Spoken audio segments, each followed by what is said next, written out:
జిల్లా అమలాపురం జిఎన్సి బాలయోగి స్టేడియంలో aqua professional welfare association ఆధ్వర్యంలో సీజన్ 8 క్రికెట్ పోటీలు ఘనంగా నిర్వహించారు.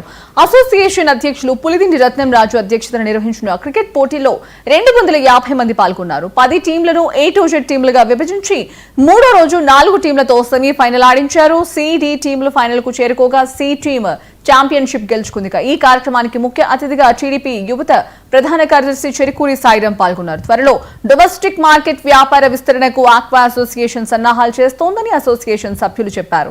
ఈ కార్యక్రమంలో శ్రీహరి, రాజా, రవికిరణ్ అలాగే బాలు ఇతర సభ్యులు పాల్గొన్నారు.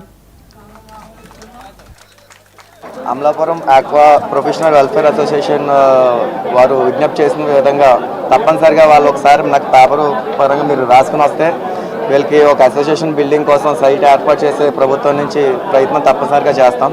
మ్యాక్సిమం అది కృషి చేసే ఎట్టి పరిస్థితుల్లో అది ఎంపీ దృష్టిలో, ఎమ్మెల్యే దృష్టిలో ఒక అధిష్టానాన్ని కూడా తీసుకెళ్లేదు. ఎట్టి పరిస్థితుల్లో వాళ్ళకి ఏర్పాటు చేసే ప్రయత్నం నా కృషి తప్పనిసరిగా ఉంటుందని మీ అందరికీ మాటిస్తున్నాను. అదేవిధంగా మన ఆక్వా రైతులకు కానీ వీళ్ళకి కానీ ఒక డొమెస్టిక్ మార్కెట్ మనం ఎక్స్పోర్ట్ చేసుకుని ఇతర దేశాల మీద డిపెండ్ అయ్యే కన్నా మన ప్రభుత్వం మన స్టేట్లోనే మన రాష్ట్రంలో ఒక మార్కెట్ ఆక్వా రైతులు అందరి తరఫున నేను మాటిస్తున్నాను. ఎట్టి పరిస్థితుల్లో ఇది నేను కంపల్సరీ సీరియస్గా తీసుకుని దీన్ని పైకి తీసుకెళ్తానని మాటిస్తున్నాను. ఈరోజు అమలాపురం ప్రొఫెషనల్ వెల్ఫేర్ అసోసియేషన్ ద్వారా నిర్వహింపబడిన ఈ క్రికెట్ సీజన్కి ఇచ్చేసిన అందరికీ పెద్ద ధన్యవాదాలు. Amalapuram aqua professional welfare association అనేది 13 సంవత్సరాలుగా అమలాపురం నిర్వహింపబడుతుంది.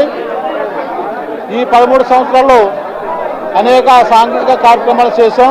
అదే ఉల్లాసం కోసం ఈ క్రికెట్ టోర్నమెంట్ అనేది గెట్ టుగెదర్ అన్నది మేము కండక్ట్ చేస్తుంటాం. దీనికి సహకరించిన డీలర్స్కు మరియు అనేక మేత కంపెనీలు, మెడిసిన్స్ కంపెనీకి మా ప్రత్యేక ధన్యవాదాలు తెలియజేస్తున్నామండి. అదేవిధంగా ఈ ఆక్వా అసోసియేషన్ అనేది మాకొక వచ్చిన గెస్ట్లో సారమ్మ గారిని కూడా మేము రిక్వెస్ట్ చేస్తాం. రైట్ టీవీ బులెటిన్ అప్డేట్స్ కొనసాగుతూనే ఉంటాయి, చూస్తూనే